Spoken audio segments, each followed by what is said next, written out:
ito. Ayan, sangkap.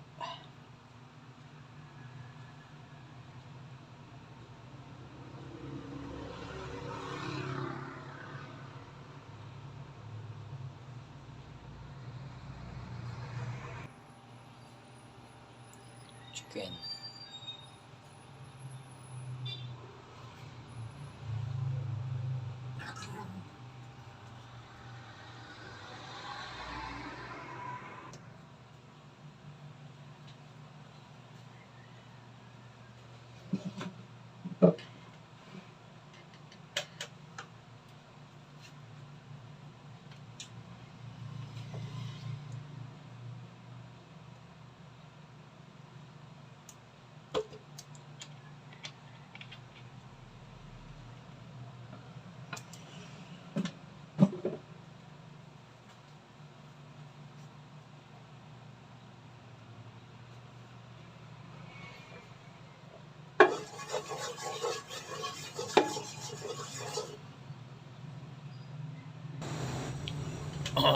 Good morning po. Tayo ng aking recipe ay niluluto ng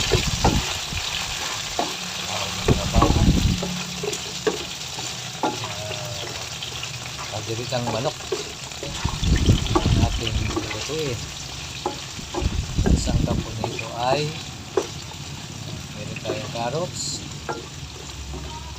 fried,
mix natin yung potato, same procedure. Ito po yun ay ayaw lang naman sa experiment experiment sa pagkakaalam ko po. Tignan natin kung anong resulta nito. Okay.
po ano, ah, naglagay ako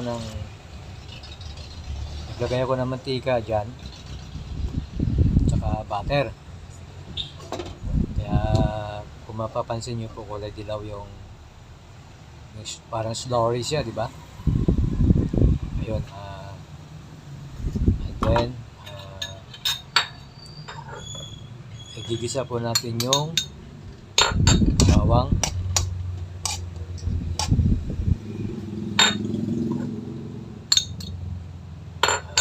After nung bawang, pag yung maluluto na siya, tatansya naman na natin eh. Susunod po natin yan ay siyempre yung kasunod,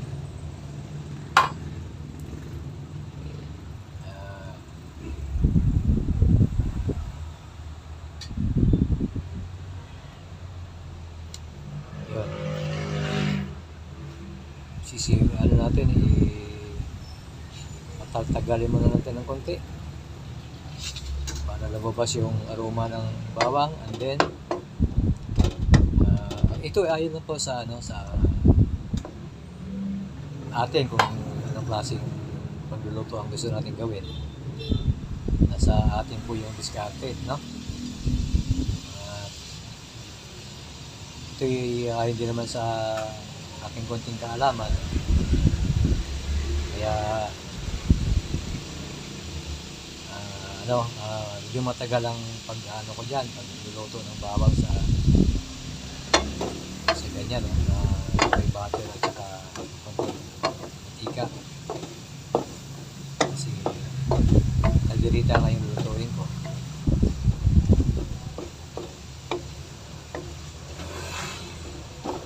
Ayan, medyo matagal-tagal ang konti.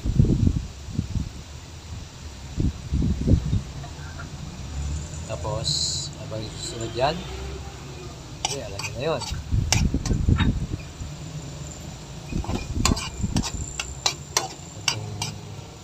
Minuto.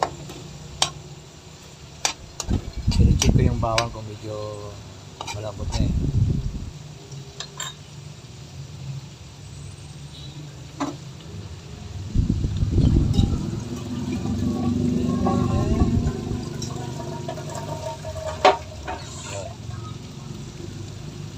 Hindi ko matansya kung mga ilang minutes din eh. Yun, nilagay ko yung onion. Okay, haluin natin. Kanya-kanyang diskarte po yan sa pagluluto. Yung iba, inuuna muna yung sibuyas bago yung bawang. Siyempre, paano, meron naman tayong konting kaalaman sa pagluluto. Kaya yan, sa atin po yung kung anong diskarte natin sa pagluluto. Hintayin natin na medyo lumamot-lamot kunti yung yung sibuyas.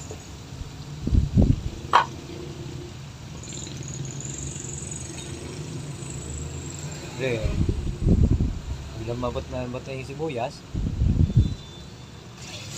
sunod na natin yung manok. Yan. Kita nyo naman po.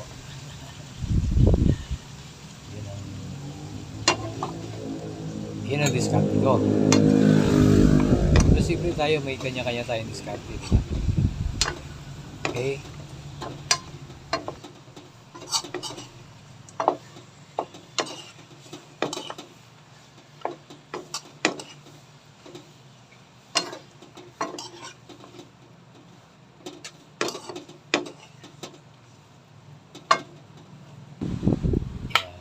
Kailangan natin halo-haloin para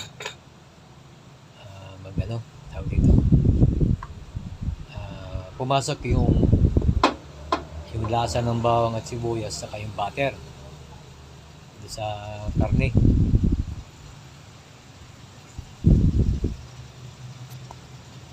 Diba? Tapos naglagay po ako ng paminta dyan, ng grounded.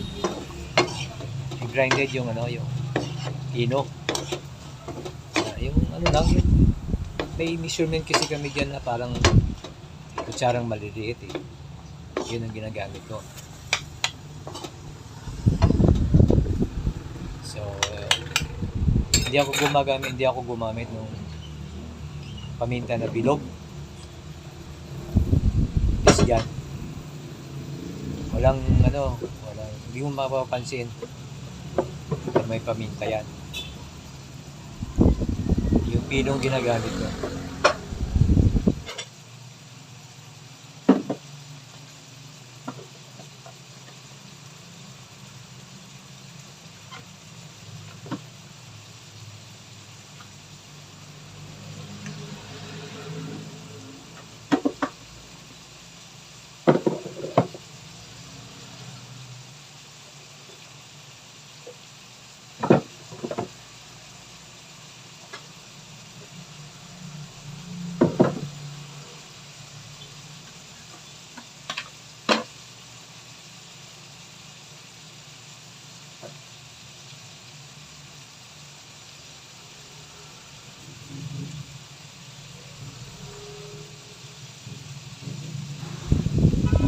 Kaya po naglagay ako ng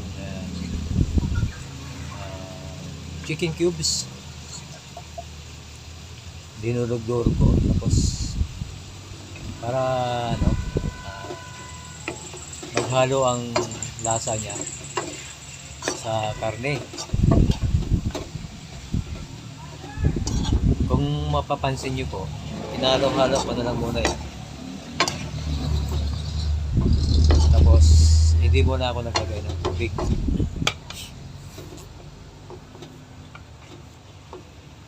Ayun.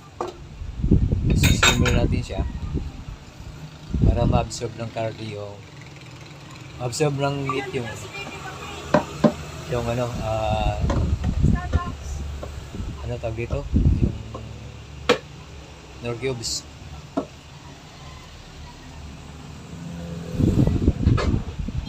So alam mo na medyo matagal-tagal pa yan.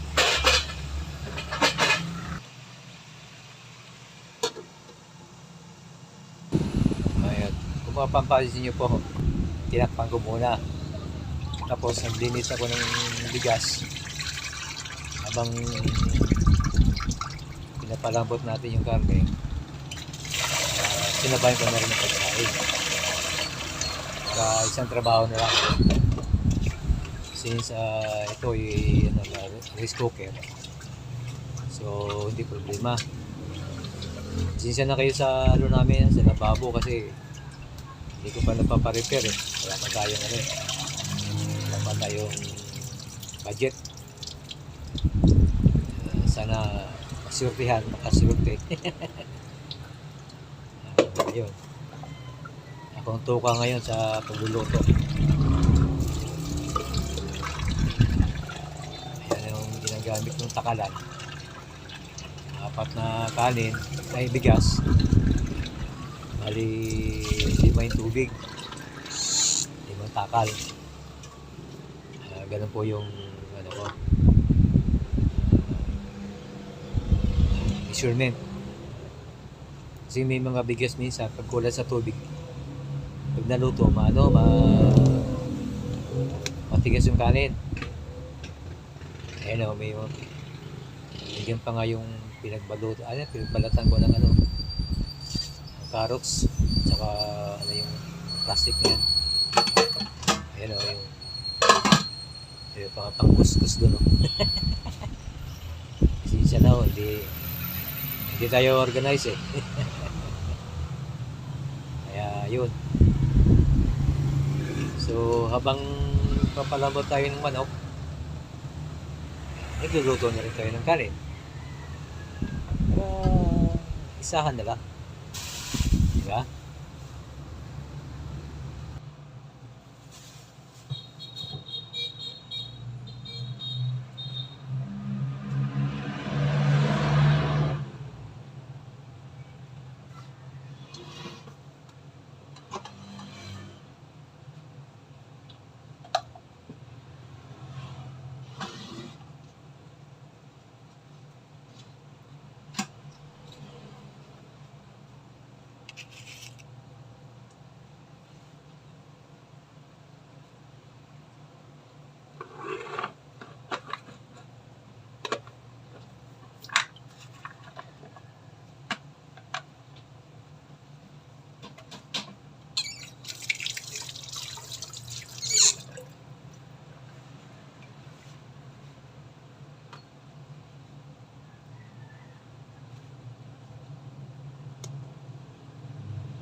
check natin yung karne. Ayun ay ating haluin.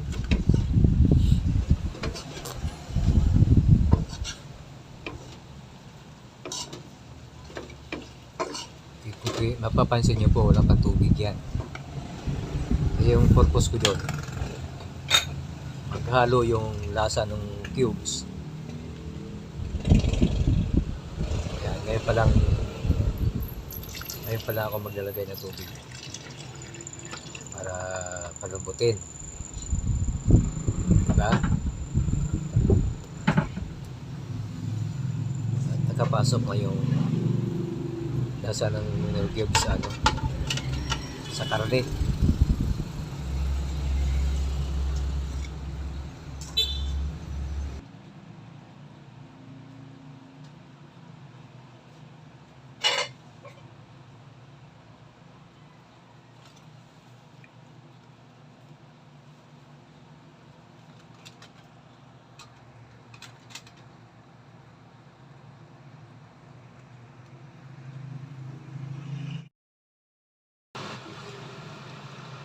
Ayan guys, ang ating product,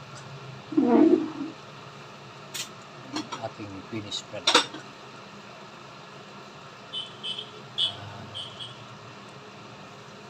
Palambutin na lang natin. Thank you for watching. Good morning guys. 5:30 in the morning. Good morning.